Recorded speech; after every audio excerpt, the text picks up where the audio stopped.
birds flew out of the trees. I ran out of the pond, grabbed my rifle and shot at it. It ran into the trees and me and the girl jumped on our bikes and gave it shit all the way home. That was the first and final time I had ever seen that thing. I actually hadn't thought of it in years and years until you told me that. You need to be really fucking careful, son. In fact, why don't you just come home? It's boring up there anyways. I told him I was staying, and enjoyed it here. I was lying now. I got off the phone with him feeling no better. The only difference was I could think clearer. I thought, if this thing is coming for me, it's going to take it a while by foot. I got time. I got the guns and put a loaded one in every room. Some had slugs, some had shells. I also had a hatchet that I sharpened to a very fine thickness with a stone grinder in the barn. If I swung at your wrist with one swift motion, it would probably take your hand right off, or at least leave it hanging by a thread.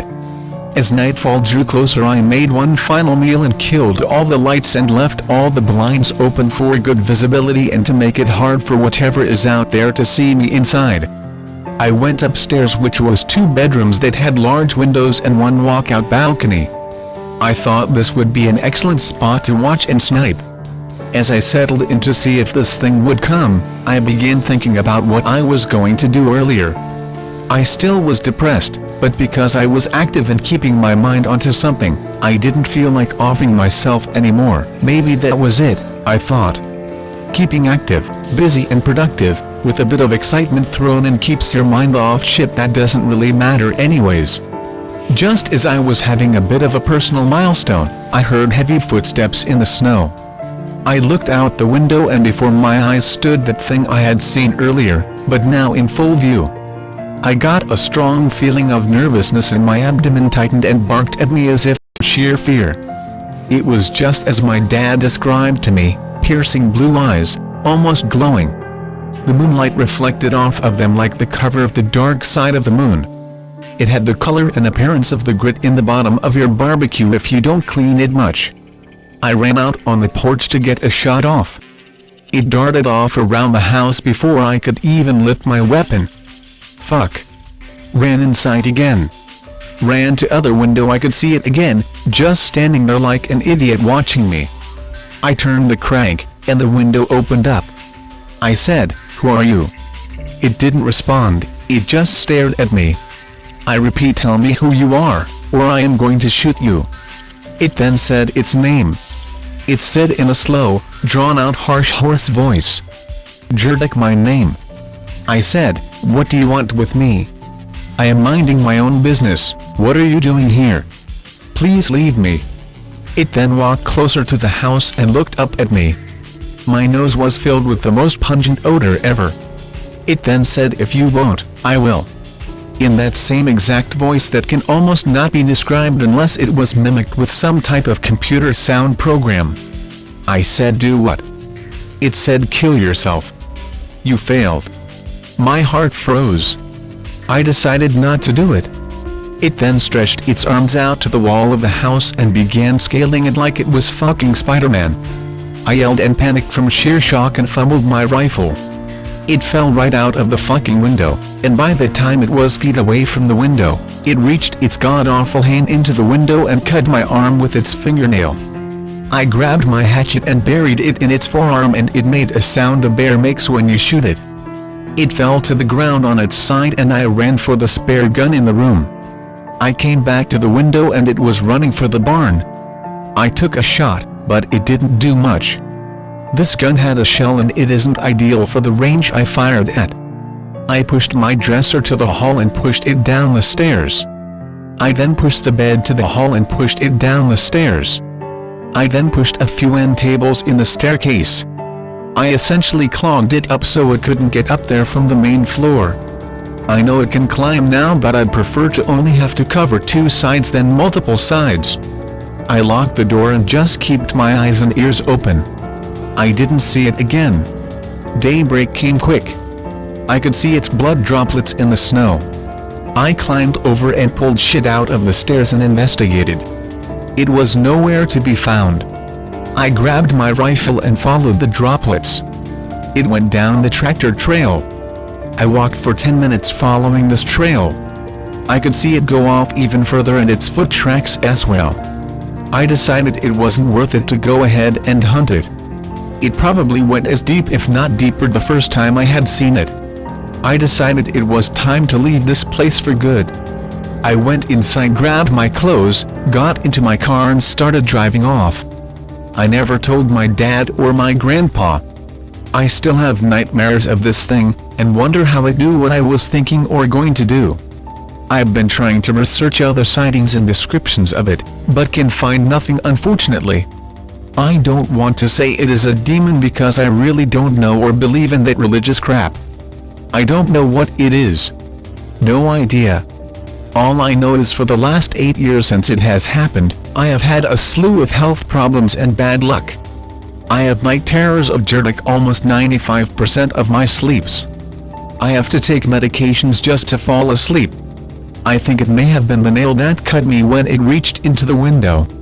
I often wonder if it is still up there. I know that isn't a worthy ending to the story, but it is what it is. What else can I say?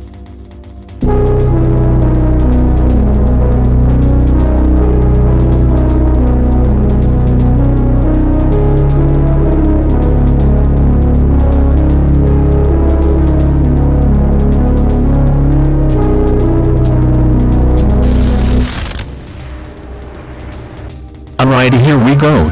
This is the fucking scariest thing I've ever experienced. I'm out camping with some buddies up in North England. Fucking stereotypical, I know, but bear with me. There's about 4 of us: Mark, me, Lucas and James. We haven't really been camping before, in all honesty. Took us 3 hours to set up 3 tents because we have no fucking clue what to do. Our car is about a 20-minute walk down a dirt path, not really far, but trees make it hard to see it really. This will be important later. James forgot to bring firewood, so we sent him out with an axe to get some. He's pretty strong, goes to the gym pretty often. Mark goes with him. So they head off into the woods towards a clearing we spotted whilst walking about a while ago, searching for a good spot to set up. We didn't choose that spot as we had no trees to prevent rain from drenching the tents and fire. It rains like fuck in England.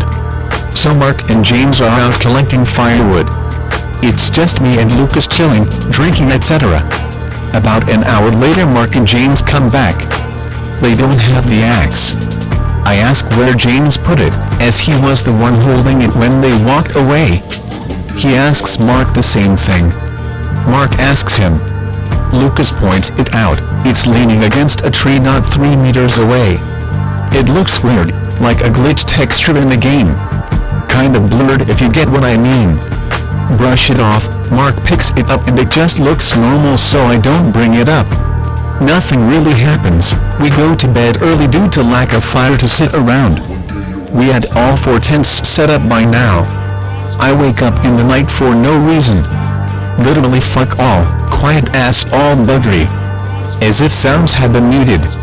Honest to God, I couldn't hear myself clap or talk. I checked.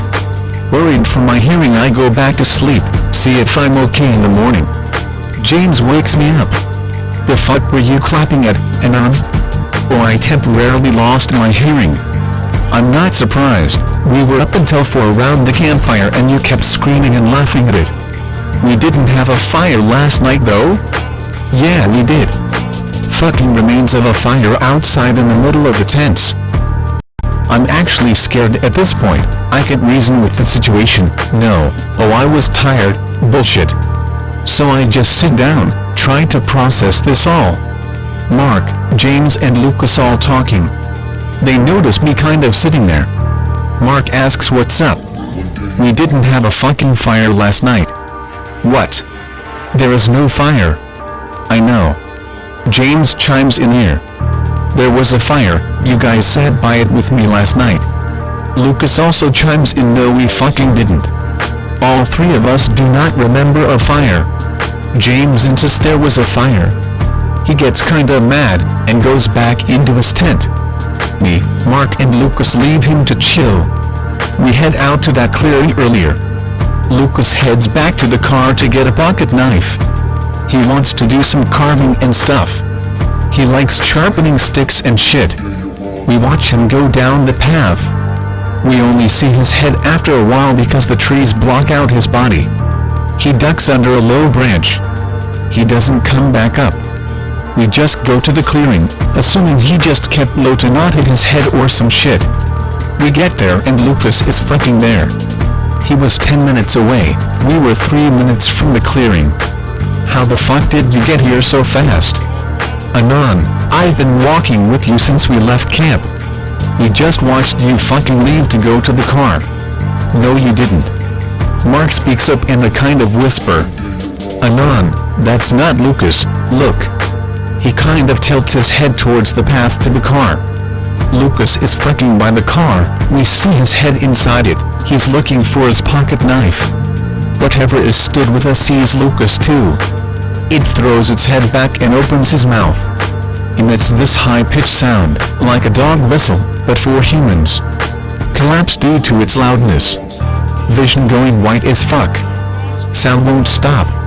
Wake up back at camp. Mark, Lucas and James all there, around a fire. Mark asks if I'm okay. What the fuck was that thing? What was what? The thing that knocked us out. Anon, me and you walked out to the clearing and you passed out, I brought you back. At this point I require new pants because I've officially pissed myself. I'm at the brink of tears. This is messing with my head and I'm a bit of a pussy. Go into tent and sleep. Try at least. Just lay there for a while. Once again, trying to process this shit. Hours pass. Felt like minutes to me. Once again, all sound stops, even Mark, James and Lucas talking outside. Poke my head out of the tent. See them moving, as if talking, laughing etc.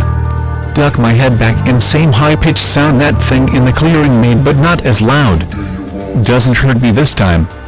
I'm shitting enough bricks to build a 4-bedroom house at this point. Lay down and let everything pass. Sound fades off, as if it was walking away. Regain hearing. Sounds like a tent being opened hurriedly. James is practically ripping my tent open. Anon, get the fuck up, we're leaving now. Stand up but kinda weakish, overwhelmed by all the shit, trying to rationalize. Mark and Lucas are combat sprinting to the fucking car. James has my arm around him and we're shuffling as fast as possible to the car. James, what the fuck is going on? Anon, shut the fuck up, it'll hear us. I'm on the verge of tears, like I said, I'm a pussy. We get to the car after around 17 minutes of shuffling. Mark and Lucas already in it, cars running. They motion for us to get in. I'm in the back seat with James at my side. Mark is driving, Lucas in the passenger seat. Mark fucking floors it along this dirt roadish kind of thing that leads to a highway, about 10 minutes from the campgrounds. Look out back window, out of paranoia and to reassure myself we're not being followed. I see this kind of amalgamation of us four. Its face made up of our faces. This thing's face is our four faces kinda melted together.